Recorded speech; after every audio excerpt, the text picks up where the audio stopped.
For this week's episode, I'm taking you all with me to Northern Ireland, where a bunch of us were lucky enough to go last month. For someone like me who doesn't really come from a background of retreating to nature, this weekend was incredibly eye-opening because it honestly felt like we were on a movie set the entire time. As you can see, while we were here, we had some really good weather and we had some really bad weather, but we definitely didn't let that get in the way of us having a great time.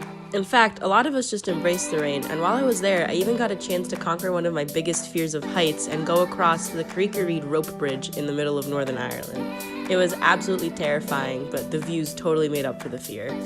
And I got to hang out with all of my super close friends that I've made here in Dublin, so that was just a win-win scenario for all of us.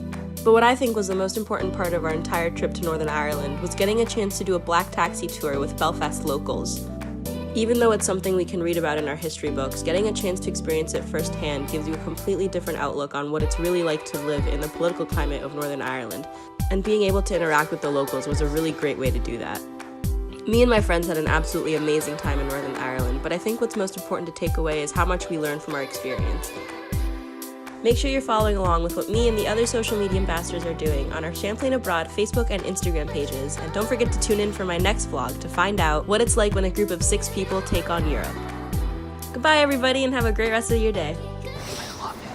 I love the salt.